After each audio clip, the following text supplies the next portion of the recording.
जिस तरीके की आपने फिल्में बनाई है और ख़ास तौर पर बैंडिट क्वीन। 1 साल के बाद तो 2 साल की लड़ाई थी बैंडिट क्वीन रिलीज करने में।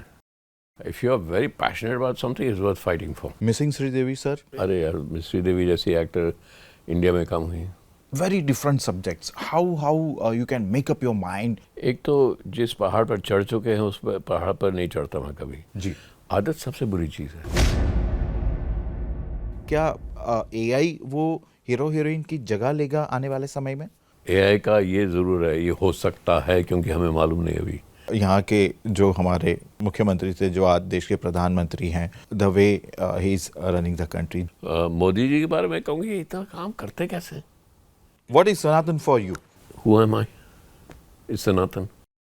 नमस्कार, जी 24 कलाक में आपका स्वागत है और मैं हूं दीक्षित सोनी। आज हम ऐसी शख्सियत से मिलने जा रहे हैं जिन्होंने बॉलीवुड और हॉलीवुड में अपने देश के नाम का डंका बजाया है। मासूम से जिनकी फिल्म की करियर की शुरुआत हुई और हॉलीवुड में एलिजाबेथ पर भी उन्होंने सीरीज की। जी हाँ, मैं बात कर रहा हूँ the one and only and the greatest Shekhar Kapoor साहब की, जो आज हमारे साथ यहाँ पर स्टूडियो में मौजूद है।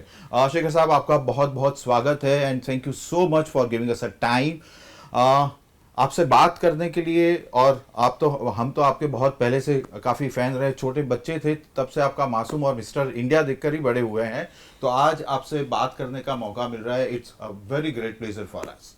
थैंक यू सर, पहला सवाल, मासूम से लेकर मिस्टर इंडिया के बाद जिस तरीके की आपने फिल्में बनाई है और ख़ास तौर पर बैंडिट क्वीन, तो अलग अलग सब्जेक्ट आपने हमेशा से पसंद किए हैं। कैसी रही ये जर्नी और ख़ास तौर पर मौजूदा स्थिति में अगर इससे कंपेयर करें तो क्या लग रहा है आपको? आज का जो फिल्म मेकिंग है और आपके दौर का जो फिल्म मेकिंग है, क्या फ़र्क है? ऐसा ही था, कोई इतना फ़र्क नहीं हुआ। जब मैंने बैंडिट क्वीन बनाई तो बैन हो गई। जी। याद है तो आपको, बैन हो गई। उसके बाद फिर बहुत लड़े हम, सेंसर बोर्ड ने फिर थोड़े थोड़े कट के ला कहा हाँ फिर ठीक है। फिर हमने रिलीज़ की तो हाई कोर्ट में ऑर्डर आ गया कि, और सेंसर बोर्ड और बैंडिट क्वीन के अगेंस्ट ऑर्डर आ गया तो फिर बैन हो गई। जी। फिर सुप्रीम कोर्ट गए जी। 1 साल लड़े। 1 साल के बाद तो 2 साल की लड़ाई थी बैंडिट क्वीन रिलीज़ करने में। जी। तो ऐसा नहीं है कि उस वक्त मैं तो अपने दोस्त से कहता भैया, अगर तुम्हें किसी चीज़ में if you are very passionate about something is worth fighting for. True. है ना? तो लड़े तो नहीं तो नहीं रिलीज़ होती, कभी नहीं रिलीज़ होती। और तब तक सबने वो वीडियो पर देख ली थी। जी। ठीक है, देख तो ली ना। यानी बैंडिट क्वीन की अगर बात करें तो बैंडिट क्वीन के में जो भावनाएं आपने प्रदर्शित करने की कोशिश की है और वो किस रियलिस्टिक वे में आप वहाँ के कुछ एक्सपीरियंसेस अगर आप शेयर कर पाएं, how you have conceived and how you have directed and what are the experiences, अगर कुछ आप शेयर करना चाहें। सी, डॉक्यूमेंट्री और फिल्म में फ़र्क है। जी। डॉक्यूमेंट्री आप बाहर देख के आपको तो डॉक्यूमेंट करके दिखाते हैं। फिल्म अगर आर्ट है तो जब आर्ट होता है तो आपको वो एक्सपीरियंसेस अपने आप में डालनी है, अपने आप से घोलिए, आपकी लाइफ एक्सपीरियंस से होती है। तो it's not just that experience, it's your life experience, how you feel at that moment and the mixture of. So अगर पिकासो इज पेंटिंग, आप कहें उसने देखो वो देख कर पेंट कर दिया, ऐसा तो होता नहीं। कोई भी आर्टिस्ट, कोई पोएम, कोई फिल्म, कोई ऐसी जो अच्छी हो तो वो नहीं होता। और अगर मैं आज बैंडिट क्वीन बनाऊँ तो अलग फिल्म होगी। अलग इसलिए ही नहीं होगी कि वो उस वक्त के किस्से बदल गए हैं, अलग इसलिए होगी कि मैं बदल गया हूँ।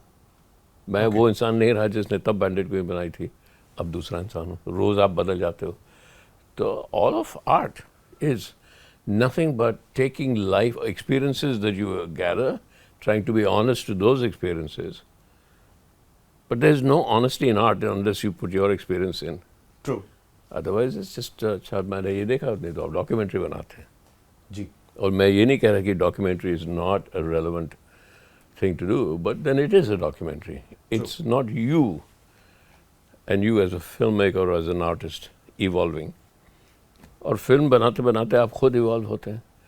जो इंसान बैंडिट क्वीन बनाने गया था, तो जो इंसान बैंडिट क्वीन बना के निकला वो अलग है। वो बैंडिट क्वीन से सीखा, उस एक्सपीरियंस से सीख लिया, उस एक्सपीरियंस से चेंज हो गया. तो the artist journey is a very complex internal journey also. Shekhar Kapoor film बनाते हैं या फिल्म खुद ब खुद बनती है? एक दो इंटरव्यूज मैंने आपके देखे तो उसमें आपने इस बात का भी जिक्र किया है. खुद ब खुद भी बनती है. जी. आप अपने आप को, मैं कभी डिसाइड करता हूँ, जैसे प्लान करता हूँ कि ऐसे शॉट लेंगे, ऐसे करेंगे, ऐसे करेंगे, ऐसे करेंगे. फिर आपका सबसे बड़ा बर्डन जो है एज अ फिल्म मेकर आपकी अपनी प्लानिंग है. जी. तो when you are there at that moment, मुझे याद है बैंडिट क्वीन में वो सीन था, लास्ट सीन था, जब वो ट्रेन आती है सामने से और वो she is having a trauma, सामने से, कैमरा के सामने से ट्रेन निकल जाती है. मुझे नहीं मालूम था कितने बजे ट्रेन आएगी. मुझे इतना याद है कि वो कान डाल के वो सुन रहा था. वो बचपन की याद आज थी, जब कभी कभी ट्रेन दूर से आती थी तो हम कान लगाते थे रेल पे. तो कुछ ऐसा अच्छा इतनी देर में आएगी, इतनी देर में. That's how I took that shot, क्योंकि मैं चाह रहा था कि शॉट के बीच में ट्रेन निकले. अब वो कैसे प्लान करोगे आप? इंट्यूशन है. ऐसे लगा यार इस शॉट के बीच में से ट्रेन निकल जाए तो कितना अच्छा है. तो कान लगाकर फिर मैंने सीमा और मनोज से कहा एक्शन, कि यार इस डायलॉग पर जानी चाहिए ट्रेन. अब वो ट्रेन को तो नहीं मैं रोक सकता ना, यार तुम रुक जाओ, इस तरह चलो, स्पीड से निकलो. वो मोमेंट ही कुछ ऐसा हुआ कि ठीक हो गया, कोइंसिडेंस है, और वो ऐसा ही हो गया. फिर वो शॉट ही बदल गया. अगर लेट आती तो दूसरा शॉट होता, थोड़ी सी जल्दी आती और दूसरा शॉट होता. जी. एक उसी लाइन में जब वो चीखना शुरू किया था, वम करके ट्रेन निकली, वो शॉट हो गया. तो मैं ये थोड़ी कह सकता हूँ यार देखो मैंने कितनी अच्छी तरह प्लान किया. जी. या वो आपने बताया. कैरेक्टराइजेशन आपके बहुत यूनिक होते हैं सर. हमने मोगेम्बो देखा है, हमने इनविजिबल मैन देखा है मिस्टर इंडिया में, हमने हवा हवाई देखी है. ये सारे कैरेक्टर्स को आप किस तरीके से कंसीव करते हैं, और जो कैरेक्टर काफ़ी पॉपुलर हुए जनरेशन्स के बाद भी आज उन सारे कैरेक्टर्स को याद किया जा रहा है? मैं थोड़ी बनाता हूँ कैरेक्टर, वो तो एक्टर बनाते हैं. और उस बेस एक्टर के पीछे स्क्रिप्ट होती है. जी. अब उस स्क्रिप्ट को कैसे, अब कैरेक्टर को, अब एक्टर को क्या बोलते हैं, जी. ये मेरा काम है. मैं श्रीदेवी को नाच के तो दिखा नहीं सकता. She is amazing dancer. Sridevi की आंखें मेरे पास नहीं है, कैसे दिखाऊंगा, कैसे आंख. मोवैंगो और अमरीश पुरी जी की आवाज़ नहीं है, जी.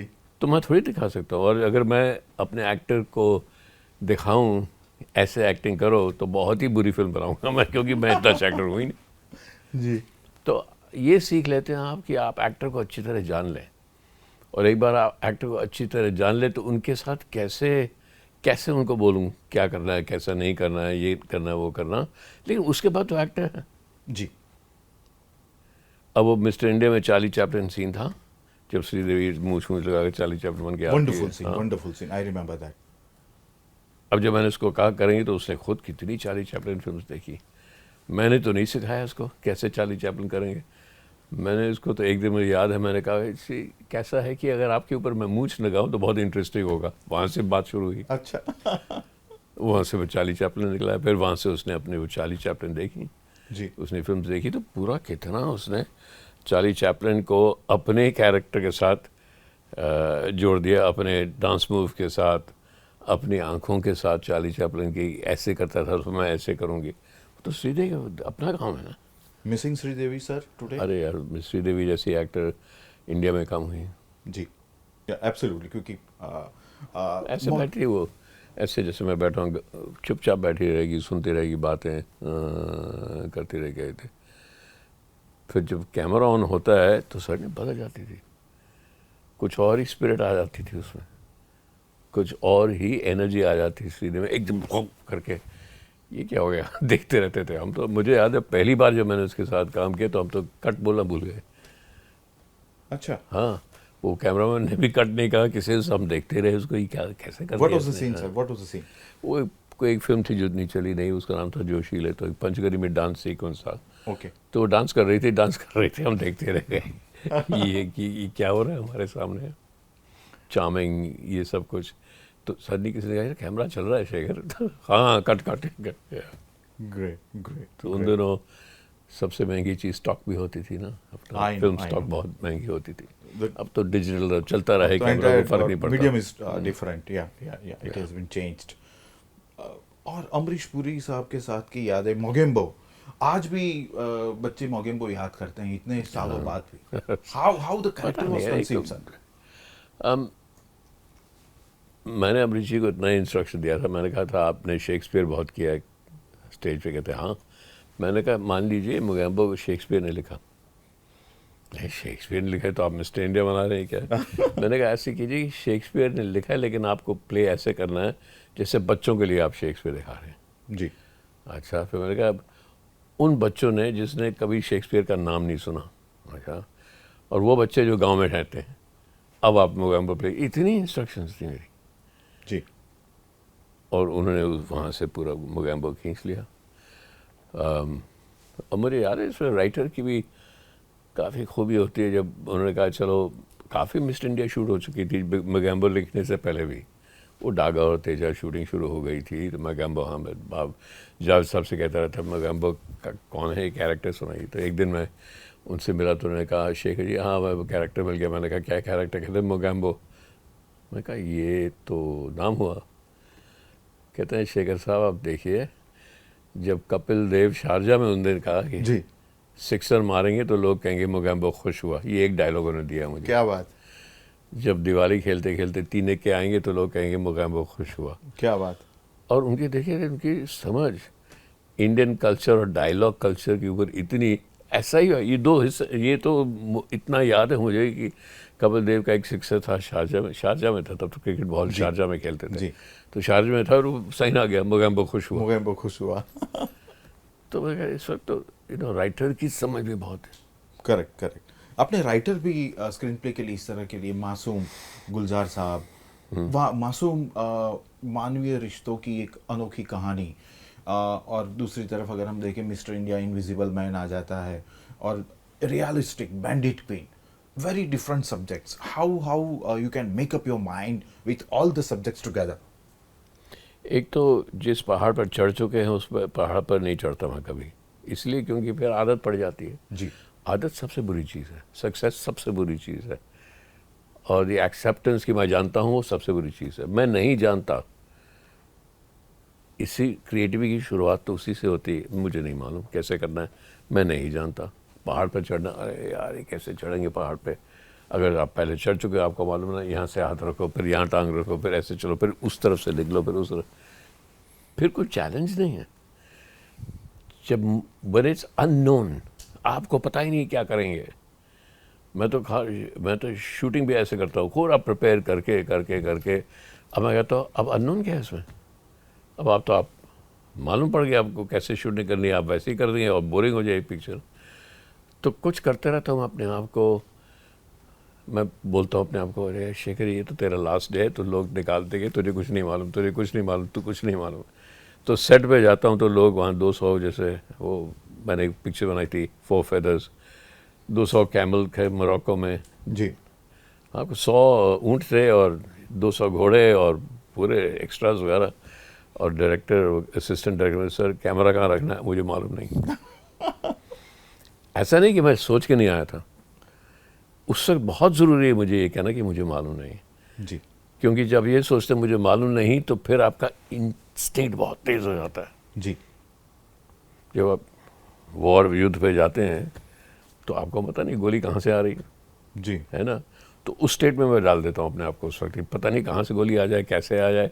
तो उस वक्त जो आपका स्टेट होता है वो इतना पैशनेट होता है, इतना आपका इंट्यूशन, इंस्टिंक्ट इतना ज़ोर से काम करता है कि एक नई तरकीब आ जाती है। अब वो तरकीब कहाँ से आई, तो आप जो कहते हैं ना उस मोमेंट पे, तो उस मोमेंट पे आई ना, पैनिक मोमेंट पे। इधर उधर देखा, ये पहाड़ है, इधर देखो वो चिल्ला रहा है मेरे ऊपर, ये तो पैनिक हो गया, कितने पैसा खर्च हो रहा हूँ, मुझे समझ नहीं आ रही क्या कर रहा है। उस सब का पैनिक क्या आता है ना मोमेंट में, तो क्रिएटिविटी जूम करके ऊपर जाती है।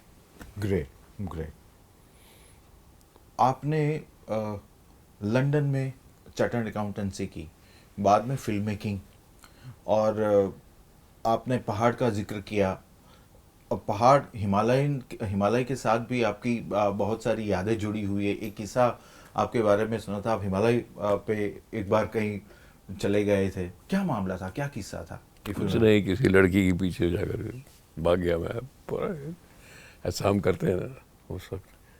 सब ने कहा मत जाओ मत जाओ, कहते हैं रात हो गई है, आपको पता नहीं कहाँ जाओगे, कैसे हो। जी। देखेंगे यार देखेंगे। मैं निकल गया और रात हो गई। ऊपर चढ़ते चढ़ते ठंड हो गई।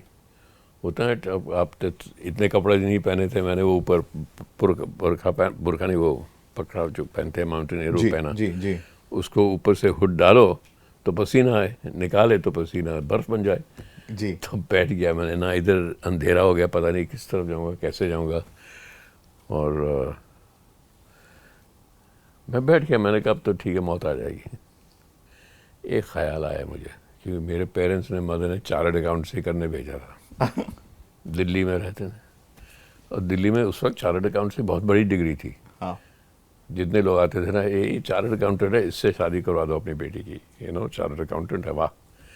तो वो दिल्ली जिमखाना क्लब में मेरी मदर जाती थी, तो मुझे ऐसा ख्याल आया कि यार पंजाबी में और शेखर तो मुंडा चार्टर्ड अकाउंटेंसी करके आया है, कितना सोना कितना है ना लायक है। मैंने कहा लेकिन अगर ये मालूम पड़ जाए उनको कि किसी लड़की के पीछे भागते भागते हिमालय में जाकर वहीं मर गया, वहीं गुजर गया, तो वो कहेंगे ए दे शील दा पुत्र ना, वो कि कुड़ी दे पीछे भाग के फ्रोजन टू डेथ हो गया। मैंने सोचा फिर शेखर, हाँ मेरी मदर को कैसा लगेगा कि लोग कुड़ी दे पीछे नस के फ्रोजन टू डेथ हो गया, ये तो नहीं हो सकता। तब मैं उठा, तो मैंने कहा नहीं अभी तो मर नहीं सकता मैं, ये तो नहीं हो सकता, मेरी मदर क्या कहेंगी, जी उनको क्या कहेंगे लोग। उस वजह से मौत से नहीं डरता मैं कभी। क्या बात। तो उस वक्त क्या हुआ, बादल थोड़े से हट गए, सामने अमा दबलम करके एक पहाड़ है, मदर एंड चाइल्ड, उसमें पूरी बर्फ पड़ी हुई थी। तो मैंने देखा बिल्कुल मून, चांद की रोशनी आई तो पूरी रिफ्लेक्शन एकदम वाइट आई मेरे ऊपर। मैंने कहा ये तो कह रही है कि बेटे उठो चलो, अभी ज़िंदगी और बहुत बाकी है। क्या उठ गया। तो ये मुझे याद, वो रिफ्लेक्शन बहुत याद है। और उस वक्त लोग कहते हैं लास्ट थॉट्स मरते वक्त क्या होते हैं, मेरा थॉट था अरे वो शीलदा पुत्र किसी कुड़ी दे पीछे पास के फ्रोजन डेथ हो गया, वो मेरा लास्ट थॉट होने वाला था। Correct correct. So you believe in God? I don't not believe in God, but somebody has to describe God. Brahma भी है, विष्णु भी है, महेश भी है, कृष्ण भी है, बुद्धा पर ये सब गॉड क्या चीज़ नहीं है ना। गॉड मूर्ति तो नहीं हो सकती, गॉड वो है जो नहीं है। अगर हम उस गॉड को डिफाइन करते तो गॉड कैसे होगा, नहीं तो मूर्ति ही बन जाएगी, है ना। तो जो हम अगर किसी चीज़ को डिफाइन कर सके ये है, तो वो गॉड तो नहीं हो सकता। नहीं तो हम किसी आदमी को गॉड बना दें, ऐसे गॉड बना दें जी। नहीं। तो गॉड वो चीज़ है जो आप उसको डिफाइन नहीं कर सकते, लेकिन जिसको ढूंढते ढूंढते आपकी ज़िंदगी कट जाती है। तो गॉड ढूंढने में है, गॉड को ढूंढना है, खुदा को ढूंढने में ज़िंदगी निकल जाती है। फिर आप कहते हैं हाँ ये गॉड है। लेकिन कहीं आपको मिल गए तो पता नहीं, हमें मिल गई, बुद्धा को मिल गई, कितने लोग कहते हैं हमें मिल गई, मुझे तो नहीं मिली। मुझे लेकिन ढूंढने में ही बहुत मेरी ज़िंदगी जाती है उसके साथ।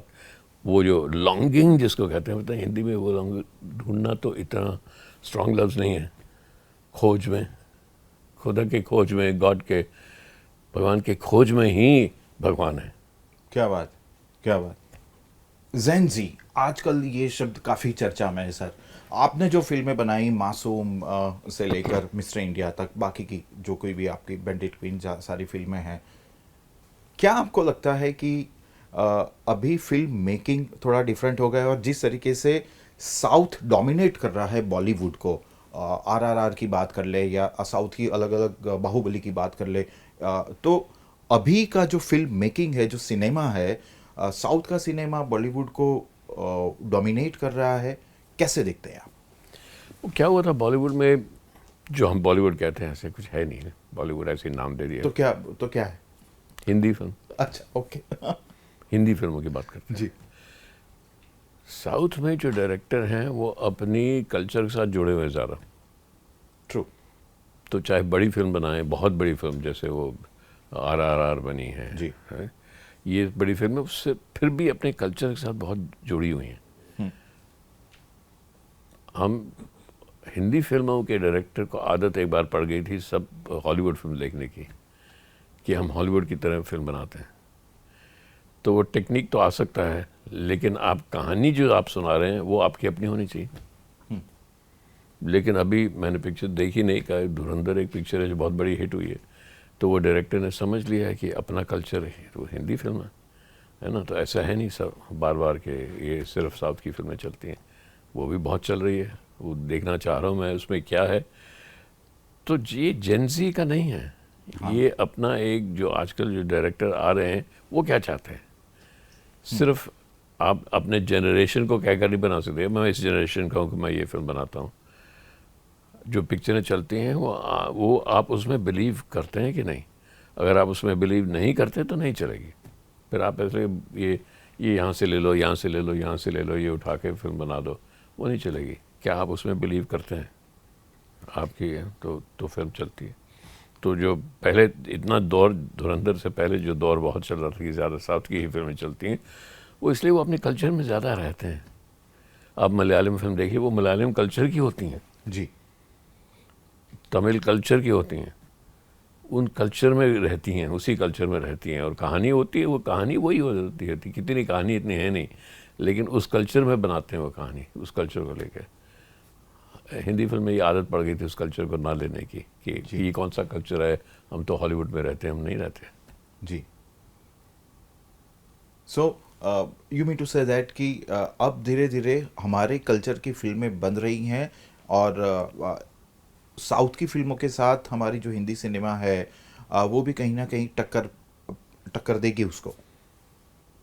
देखिए एक पिक्चर है, मैंने सुना है बिजनेस बहुत कर रही है और लोगों को बहुत पसंद आ रही है वो पिक्चर, धुरंधर। इसकी बात धुरंधर, हाँ, मैं धुरंधर की बात। मैंने देखी नहीं, लेकिन क्या ये एक ट्रेंड है पता नहीं मुझे, वो देखेंगे ट्रेंड है कि नहीं है। जी जी।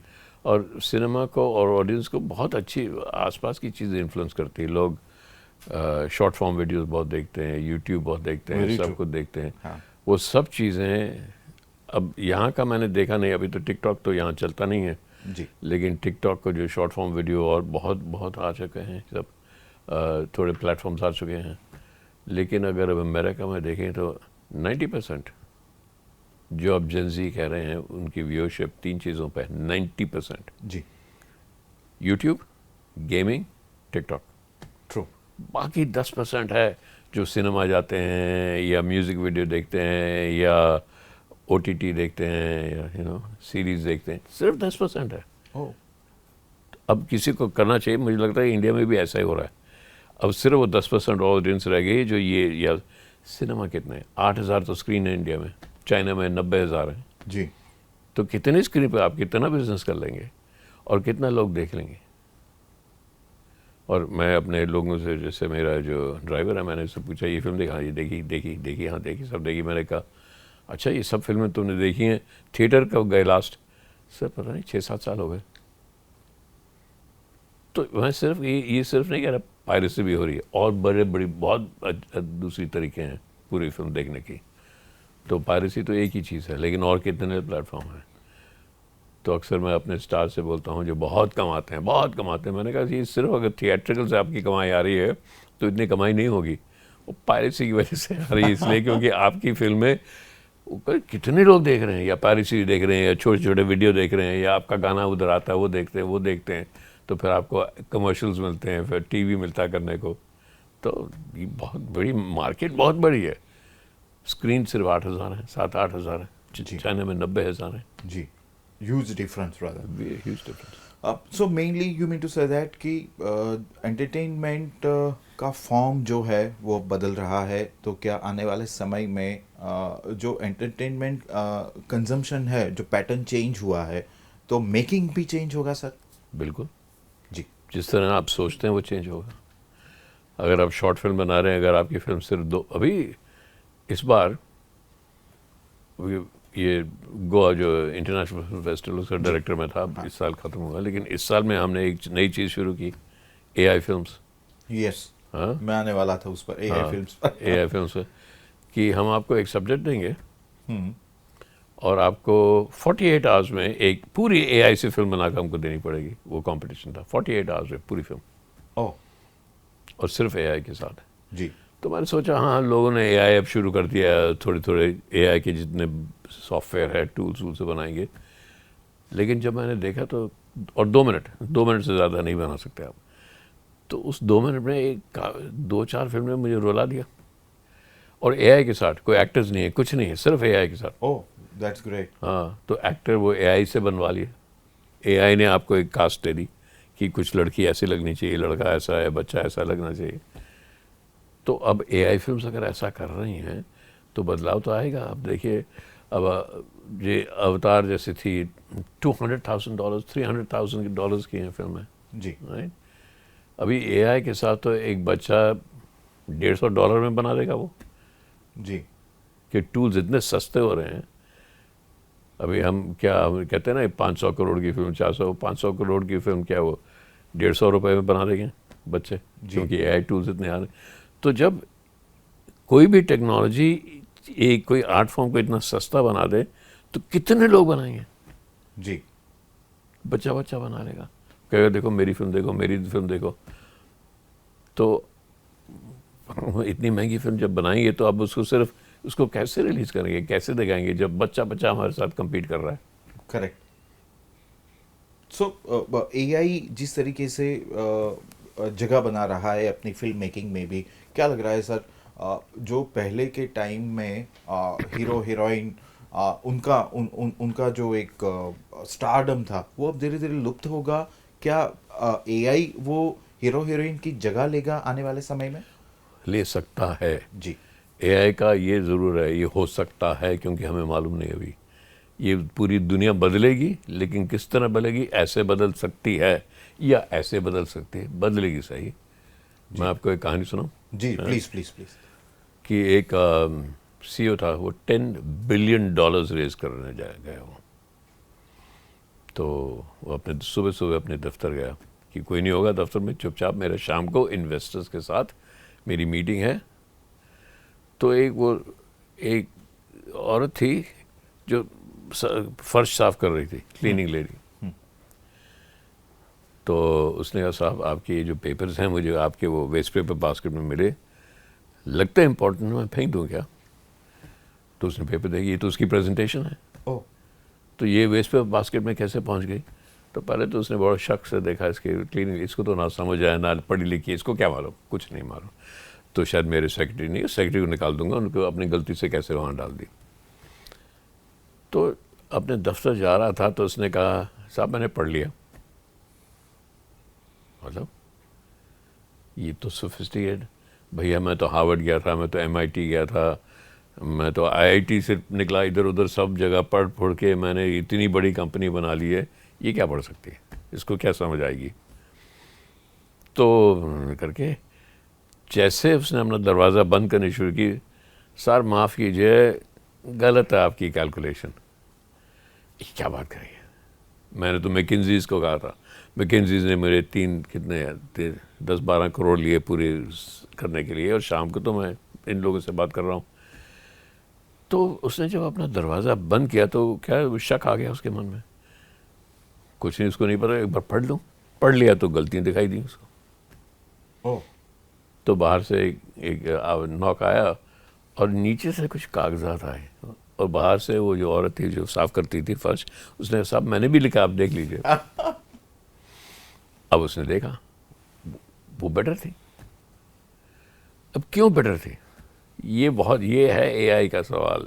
क्यों बेटर थी? ये तो पढ़ा लिखा है, जिन लोगों के पास ये $10 बिलियन रेज कर रहे हैं वो भी पढ़े लिखे हैं, वो भी हार्वर्ड गए, वो भी MIT गए, वो भी IIT गए, सब पढ़े लिखे, सब ऊपर, जैसे हम स्ट्रक्चर होता है ना पिरामिड, ऊपर के लोग हैं, ये सब ऊपर के लोग हैं जी। ये तो ऊपर की नहीं है, इसको कैसे मालूम? क्योंकि एआई एक नया लैंग्वेज दे रही हमें, प्रॉम्प्टिंग जिसको कहते हैं जी। लेकिन फ़र्क इतना था कि उसको अपने घर में बच्चों को खाना देना था, इसको खाने की प्रॉब्लम नहीं, इसको $10 बिलियन की प्रॉब्लम है। उसको जो प्रॉब्लम है कि खाना कहाँ से आएगा, मैं उसको बच्चों की एजुकेशन के लिए पैसे कैसे जोड़ूं। तो किसी ने उसको कहा जाए तो प्रॉम्प्टिंग सीख, ये नया लैंग्वेज है एआई का, तो जो नॉलेज और एजुकेशन उसकी जितनी थी वो तो एआई दे रही है ना उसको। ट्रू। नॉलेज सबके पास हो जाएगा जी। मेरी जो एजुकेशन, आप चार्टर्ड अकाउंटेंट की ज़रूरत क्या पड़ेगी, लॉयर की ज़रूरत क्या पड़ेगी, आपको कुछ चाहिए वो एआई एकदम दे देगा। लेकिन उसके आगे क्या है? इंट्यूशन, जो मैं कहता हूँ, जब मैं शूटिंग जाता हूँ ना, जब पैनिक होता है मैं क्या करूँ, उसका पैनिक है कल खाना कैसे दूँ, तो उसको उसकी नीड ज़्यादा है। तो ये बदलाव आने वाला है ग्रेट। कि ऊपर के लोग ना, वो सब पिरामिड नीचे गिरेगा, नीचे गिरेगा तो कौन सीईओ है और कौन क्लीनिंग लेडी है समझ में नहीं आएगा, कौन नॉलेज सबके पास है। तो ये जो सोसाइटी बदलाव आएगा, ये बहुत इंपॉर्टेंट बदलाव है। True. That's AI. That's AI, very true. So content तो अब है, एआई के जरिए सबके पास कंटेंट है। कंटेंट बना सकते हैं, नहीं हाँ, हाँ, बना सकते हैं, एआई के जरिए। बट आपने जो इंट्यूशन की बात की, तो ह्यूमन वैल्यू कहीं ना कहीं बरकरार रहेगी मेकिंग में। ह्यूमन वैल्यू क्या है, ये हम भावनाएं। सवाल पूछते, हम ये सवाल नहीं पूछते इंटेलिजेंस क्या है, जी। नहीं पूछते ना। हम कहते हैं अरे दिमाग है, दिमाग में क्या है। हाँ। अभी आज तक वो सब साइंटिस्ट बैठे हैं, कहाँ हैं? कुछ लोग अभी भी कह रहे हैं जो आपका मेन इंट्यूशन है वो आपके हार्ट में है, यहाँ नहीं है। ट्रू। तो सच क्या हमें, हम ना जानते हैं कि बीइंग ह्यूमन क्या है। अरे अच्छे इंसान बनो, हाँ काफ़ी है, फिर ठीक है, तो हम सभी अच्छे। मैंने बीइंग ह्यूमन क्या है, बीइंग ह्यूमन ये है कि आपको डर लगता है। जी। मैं जब जाता हूँ सेट पे 200-300 लोग हैं, मुझे निकाल देंगे आज, वो डर लगता है। जी। कल क्या होगा मुझे नहीं मालूम, डर लगता है। कल यार ये कह रहे हैं कि ये चीज़ वो सोलर सिस्टम में कुछ नया मीटियोर सब निकला है, अरे ये कल सबको, मैं मेरी बेटी से बात कर रहा था, बेटी के अगर कल हो गया तो सब खत्म हो गए, तो ये सब का, ये भी डर है, कल का डर है, अगले मोमेंट का डर है, क्या हो जाएगा। मैं आपसे बात कर रहा हूँ, मैं कुछ सवाल ठीक जवाब दे रहा हूँ कि नहीं, लोग कहेंगे इसको तो कुछ नहीं मालूम, ये डर है। इस डर की वजह से मैं थोड़ा सा सोच भी रहा हूँ, एक्साइट भी हो रहा हूँ। तो जब तक आप डरेंगे नहीं, आप ह्यूमन नहीं है। क्या बात। है ना। वो डर को आप, ये डर नहीं कि अरे अरे कुछ हो गया, एक जो फेलियर का जो डर है ना, वो एआई के पास नहीं है। जी। अच्छा, डर है तो होप है, उम्मीद है। अगर डर नहीं तो उम्मीद क्या कर रहे हैं आप, मुझे उम्मीद है कि ये हो जाए। तो वो क्यों उम्मीद क्यों है, क्योंकि वो पता नहीं होगा कि नहीं, क्या बात। तो वो डर है। तो जब तक आप डर है और जब उम्मीद है तब आप ह्यूमन है। जी। अब उस उम्मीद को आप, क्या आपकी उम्मीद है, वो आप कहेंगे अच्छे इंसान है ये बुरे, but being human is to hope. उम्मीद, होप, वो तो यही नहीं कर सकते। जी। जी। जी। जी। सो होप तो है ह्यूमन नहीं। वैल्यूज बरकरार रहेगी, चाहे ह्यूमन, कितना भी एआई। ह्यूमैनिटी बरकरार, बीइंग ह्यूमन बरकरार रहेगी। ग्रेट। ग्रेट। शेखर साहब, क्या एआई के जरिए आने वाले समय में कोई फिल्म बना रहे हैं? क्या प्रोजेक्ट्स या फोर्थ कमिंग प्रोजेक्ट्स? मैं एक सीरीज कर रहा हूँ, वॉलआउट साइंस फिक्शन सीरीज है, जिससे पूरी एआई है। ओके। हाँ, पूरी सब एआई है उसमें। ये फ़ायदा थोड़ा सा कॉम्प्लेक्स है एक्सप्लेन करना। कहानी तो मैं 10 साल से लिख रहा हूँ, लेकिन एआई ने जब वो बना दिया, पूरा एक एपिसोड बना दिया, वो तो 6 दिन में बन गया। तो क्या स्टोरी टेलिंग कभी नहीं जाएगी? Correct. Story telling, yeah it's always very important. Yeah no, not important. We understand everything because we can tell a story. मैं आपसे पूछूंगा ये सामने ये क्या है, अब बोलेंगे ये प्लांट है, आप कहें कौन सा प्लांट है, एक कहानी बताएंगे ना, अरे ये है, ये पौधा है, पौधा है, बस वो एक कहानी बता दी आपने, इसकी कहानी है कि ये पौधा है। जी। नहीं तो इसकी कहानी नहीं मालूम, इसका नाम नहीं मालूम, तो मुझे पता ही नहीं क्या है, मैं कैसे परसीव करूँगा। शुरू शुरू में इंसान ने क्या किया, वो ये ना कि यार ये बिजली आई, तो बिजली के डर गए हम, ये बिजली क्या है, गिरेगी गिरेगी। आपको, हमको साइंस नॉलेज नहीं पता था, तो बिजली की कहानी बना दी हमने। बरसात इतनी आई कि सब कुछ बह गया, इससे पहले कि पता चला ये फ्लड है, हमने फिर फ्लड की कहानी, पानी की कहानी बता दी। कहानी नहीं है तो परसेप्शन नहीं है, करेक्ट। है ना। तो कहानी तो फंडामेंटल है हमारे दुनिया को समझने की, एक दूसरे को समझने की, सब कुछ एक कहानी है, फंडामेंटल चीज़ है, वो तो नहीं जाएगी कभी। तो इसलिए मैं कह रहा हूँ, वो 10 साल लग गए मुझे वो कहानी बनाते बनाते बनाते। एक दिन में कहा यार बन गई, फिर वो पूरा एपिसोड 10 दिन में बन गया। कहानी तो 10 साल लगे। 10 साल लग गए, हाँ। और 10 दिन में एपिसोड। हाँ। True. Are you able to reveal anything about your series? No, it's science fiction, science Science fiction, fiction. Futuristic है। हाँ, थोड़ा बाद में बताता हूँ उसका। ग्रेट। ग्रेट। ग्रेट। अब आप एक नई भूमिका में भी यहाँ माइका में नज़र आ रहे हैं। जो एआई अप्लाइड नया कोर्स है, उसका आप मेंटरशिप कर रहे हैं। क्या आने वाले समय में जो अपने फिल्म मेकर्स, जो नई जनरेशन है, जो फिल्म मेकर्स हैं, एआई को किस तरीके से वो लोग यूज़ करेंगे? या फिर उनके लिए आप क्या कहना चाहेंगे, और ख़ास तौर पर यहाँ पर जो एक एकेडमिक एक नया कोर्स जो शुरू हो रहा है उसके बारे देखिए एआई का हमारा पूरा जो एजुकेशन सिस्टम है वो ऐसे हम सिखाते हैं ये है। एआई में आपको ये सिखाना पड़ेगा कि शायद है। How It's everything is a possibility. True All action, everything. Einstein's law of it's a possibility.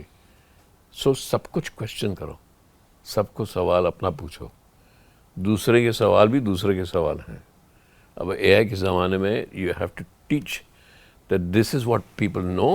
वो तो है, एआई से मिल जाएगा, उनको आने की क्या जी what they need to pay for education, it's all there। True मुझे फिजिक्स पढ़नी, जो लिखी हुई फिजिक्स है, आइंस्टाइन की है, पार्टिकल फिजिक्स है, वो तो मुझे एआई में मिल जाएगी। लेकिन आप किसी इंस्टीट्यूशन में आए हैं, यही आप कह सकते हैं कि ये सब लेकर ये सवाल ऐसे करो या ऐसे करो या ऐसे करो, लेकिन सवाल करो, बार बार क्वेश्चन करो। करेक्ट और वो जो आंसर है उनको ये सिखाना है, आंसर डिफाइंड आंसर मत ढूंढो, great just keep moving forward. या फिल्म तो बन रही है ना? हाँ फिल्म अभी बाकी है। जी। सो आप यहाँ ये जो मेंटरशिप कर रहे हैं यहाँ के छात्रों के लिए क्या जनरली सिखाते हैं, और किस तरह से आने वाले समय में वो एक अहम भूमिका निभाएंगे फिल्म मेकिंग में? देखिए मैं सिखाता नहीं हूँ आज तक, तो मैंने कभी किसी ने मुझे कुछ सिखाने को, मुझे फिल्म मेकिंग किसी ने नहीं सिखाई, जीना किसी ने नहीं सिखाया। जीने से ही जीना आता है, फिल्म बनाने से ही फिल्म मेकिंग आती है। तो सिखाएंगे यही कि आप अपने आप को वो छोड़ दो जो पिछला आपका है ना, अनलर्निंग। हाँ अनलर्न करो, Yeah. अनलर्न करो, अनलर्न करो, अनलर्न। जैसे बच्चे होते हैं, बच्चों को देखो आप, जब खेलते हैं तो क्रिएटिव हो रहे हैं, राइट?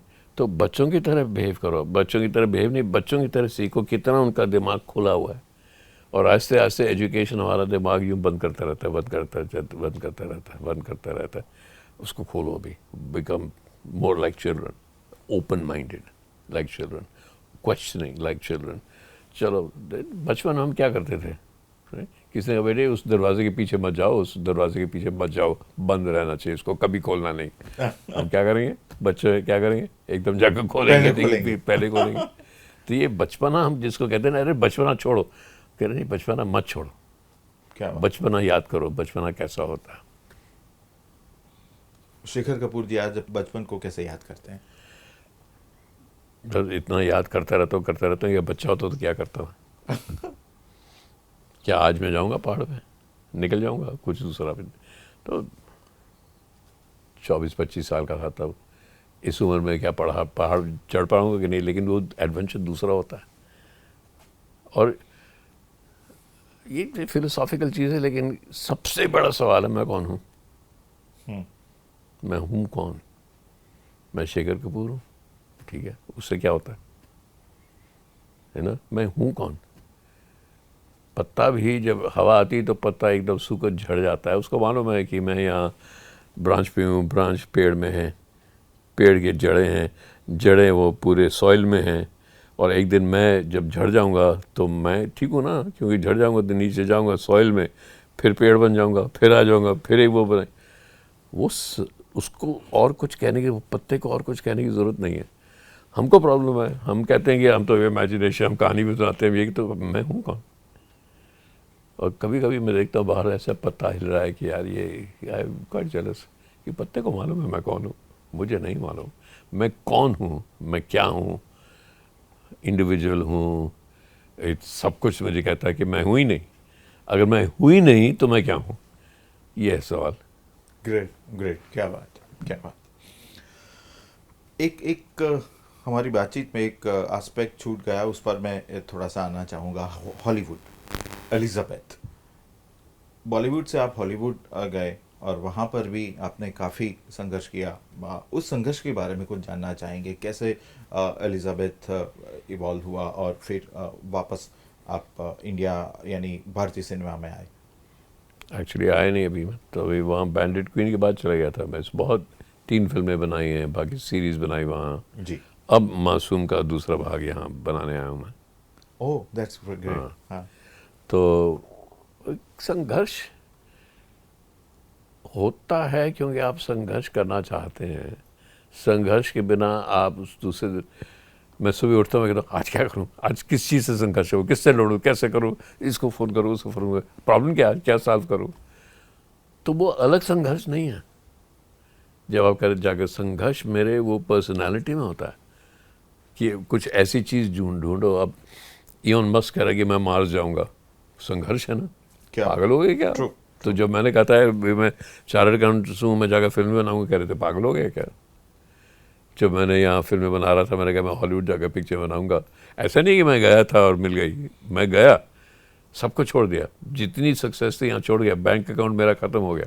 मैं वहाँ पहुँचा, लोग दोस्त थे, दोस्तों के यार मेरे पास पैसे नहीं है, अब ख़त्म हो गए पैसे, तेरे यहाँ वो फर्श पे सो जाऊँ, अरे यहाँ जाना है मेरी मीटिंग के लिए, क्या कोई है मेरा दोस्त जो आपको वहाँ ले जाए। तो वहाँ से यहाँ आ गया, नीचे आ गया। तो और संघर्ष होना, संघर्ष अपने आप पर करना भी पड़ता है। करेक्ट। तो वो संघर्ष सिर्फ मैं फिल्म बनाऊंगा नहीं हो सकता। मैं जीऊँगा कहाँ, मैं रहूँगा कहाँ, मैं खाना कहाँ से खाऊँगा, आज किस दोस्त को कह सकता हूँ मुझे उधर ले जाए। ये सब आपस में मिल के फिर आपको ड्राइव करता है आगे। क्या बात। ट्रू। सिनेमा यानी plot, struggle and the conclusion. Bandit queen there was no conclusion. Generally, I heard you in some interviews. So now your films will be based on all the three aspects of filmmaking. देखिए वो conclusion तो deliberately नहीं था, कि conclusion होता तो आप खुश खुश अगर हो जाता है। Correct. अब आप सबने दीवार देखी है ना, जी। दीवार में बाद में कहता है, वो एक शशि कपूर का बहुत फेमस डायलॉग है, मैंने ये किया, मैंने वो किया, अमिताभ कहता है ये किया। तो कंक्लूजन क्या था, शशि ने कहा कि शशि कपूर का उसके कैरेक्टर की डायलॉग था, आपके पास ये सर है, मेरे पास माँ है। क्या बात है ना, आप वो डायलॉग निकाल दो, हाँ मेरे पास ये है, मेरे पास वो है, सब कुछ है। और शशि कहेगा हाँ यार, शशि कपूर नाम विजय था, पता नहीं विजय तो अमिताभ बच्चन। हाँ। तो अगर मान लो जी फिल्म ऐसे चल रही है कि वो मेरे पास ये है, मेरे पास ये है, देखो कुछ है, घर है, बंगला है, आप वो डायलॉग निकाल दो, मेरे पास माँ है। और शशि कपूर ये कहता हाँ यार बड़ा अच्छा, मेरे पास भी होना चाहिए। फिल्म क्यों नहीं खत्म होती, ट्रू ट्रू। क्योंकि कहानी खत्म नहीं हुई। कहानी किस तरह से मोरालिटी की, हमारी जो मोरालिटी है वो डिक्टेट करती है ये सब गलत है, माँ बेटर है। जी।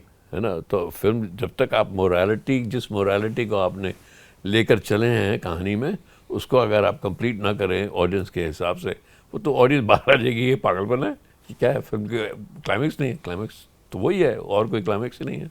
Great great. है ना, रोमियो जूलियट में रोमियो जूलियट मर गई, रोमियो रह गया, अब क्या है, एक मर गए, दूसरे आधे छोड़ना मर गई, मैं आगे चलता हूँ। नहीं तो कहानी नहीं बनती थी। True true. हाँ सो कहानी का तरकीब यही है, एक मोरालिटी आपको वो बैंडिट क्वीन में इसलिए नहीं की मोरालिटी, क्योंकि आप बैंडिट क्वीन अगर मैं लास्ट होता, देखो देखो सब मर गए और ये जी ली, देखो रिवेंज कंप्लीट हो गया, तो वो इफेक्ट नहीं आता। मैं चाह रहा था कि आप जब निकले तो आपको गुस्सा आ रहा है, वो एगनी हाँ, वो एगनी आप फील करें। जी। नहीं तो अगर वो होता सब ठीक ठाक हो तो एगनी नहीं होती। हाँ यार अच्छी फिल्म बनाती है, शेखर कपूर अच्छी फिल्म बनाता है, वो खौफ जो आप पे पड़ा हुआ था वो उसको आपने जगाया। हाँ। Great great great. सो आने वाले समय में हिंदी सिनेमा के लिए कोई ऐसी फिल्म अभी जहन में चल रही है या एनीथिंग? रोज एक नई कहानी आती है मुझे। लोग तंग आ जाते हैं, वो मेरे बारे में काफ़ी, जब मैं पार्टी में जाता हूँ तो मेरे दोस्त कहते अरे अरे शेखर आ गया, छुप जाओ, क्यों, एक कहानी सुना देगा। लिटरली ऐसा होता है मेरे साथ। नहीं जैसे शेखर चलो चलो यार, और न्यूज़ आजकल खबर क्या, नहीं तो सुनो इसको, नहीं तो ये कहानी सुना देगा आके। कहानियाँ हज़ार आती हैं मेरे लिए, तो ज़िंदगी कहानी है, कहानी है, कहानी आती रहती, कहानी आती रहती, कहानी आती रहती। कुछ फिल्में बन जाएंगी, कुछ ऐसे गप्पों में निकल जाएगी, कुछ मुझे अपने आप को सोच सोच के अपने आप समझ लूँगा, कहानी अपने आप को बता रहा हूँ तो अपने आप को थोड़ा और समझ लूँगा। कहानी है, कहानी चलती रहती है सर वक्त। क्या बात क्या बात। मेनली आप गुजरात में है तो मैं यहाँ के जो हमारे मुख्यमंत्री थे, जो आज देश के प्रधानमंत्री हैं, the way he is running the country, जिस तरीके से देश आज आगे बढ़ रहा है, उस दिशा में आप कैसे सोचते हैं? और ख़ास तौर पर एक सनातन धर्म की बात आज पूरे भारत में चल पड़ी है, इन सारी चीज़ों को आप कैसे देखते हैं? तो आपने 1000 सवाल पूछ लिए, एक सवाल कीजिए। एक तो मोदी जी के बारे में कहूँगी, इतना काम करते कैसे? मेरी उम्र थोड़ी सी उनसे बड़ी, लेकिन एक बराबर ही है। ये करते कैसे? रोज़ उठ के कितना एक देश को संभालना। हम कहते नहीं ये गलत किया, ये ठीक किया, वो नहीं, वो ठीक। ये किया कैसे? कितने मोदी जी हैं साथ में जुड़े हुए, जो ये भी कर लेते हैं, ये भी कर लेते हैं, ये भी कर लेते हैं, ये भी कर लेते हैं, ये भी कर लेते हैं। समझ में नहीं आता। इतना बड़ा देश, इतना अलग देश, इतनी लैंग्वेजेस, इतनी डिफरेंट कल्चर्स, उसको संभालना ही, उसके बारे में सोचना आप इसको कैसे संभालूं, वही एक रोज सुबह उठकर योगा भी करते हैं, ये भी करते हैं, वहाँ भी जब रोज देखो कभी यहाँ होते हैं, कभी वहाँ होते हैं। तो you can not help but admire that man. Great, true, very true, very true. और बाकी सनातन के बारे में मैं जस्ट बात करता हूँ है और क्या What is Sanatan for you? Who am I? It's Sanatan, great, right? मैं इंडिविजुअल नहीं हूँ तो कौन है? अगर आप ब्रह्मा की बात करते हैं तो ब्रह्मा एक यूनिवर्स है। यूनिवर्स को समझने की कोशिश करना, अपने वो उपनिषद में लिखा हुआ है, इधर लिखा हुआ है, हर रिलीजन में है। लेकिन हम तो एक रिलीजन में बड़े हुए ना, तो क्यों उसको थोड़ा ज़्यादा जानते हैं तो उसमें जाएंगे जी, है ना। तो मैं हूँ कौन? ये पूरा जिसको ब्रह्मांड बोलते हैं है क्या? मैं ब्रह्मांड हूँ कि ब्रह्मांड मैं हूँ? फिर आप सोचते हैं ये तो जवाब आंसर वही है, एक ही है, मैं ब्रह्मांड हूँ या ब्रह्मांड मैं हूँ। क्या फ़र्क है दोनों में? और अगर फ़र्क नहीं है तो मैं क्या हूँ? क्या बात, ट्रू, सही है ना? बिल्कुल बिल्कुल सही बात है। आपने काफ़ी सारे सवालों का जवाब दिया हुआ है। लेकिन वो सवाल आप पूछें जिसका जवाब देना ही मुश्किल है, इसलिए कि अगर जवाब दे दिया तो ख़त्म हो गया। True, thank you so much to talking with us. हमसे बात करने के लिए आपका बहुत बहुत शुक्रिया। तो ये थे शेखर कपूर साहब, जिन्होंने अपनी जीवन यात्रा से लेकर किस तरीके से हॉलीवुड में उनकी संघर्ष गाथा रही, वो जीवन मूल्यों के बारे में क्या मानते हैं, इन सारी बातों पर हमसे डिटेल में बातचीत की है। इसी तरह की शख्सियत को लेकर हम दोबारा आपके सामने पेश होंगे। तब तक के लिए हमें इजाज़त दीजिए। नमस्कार।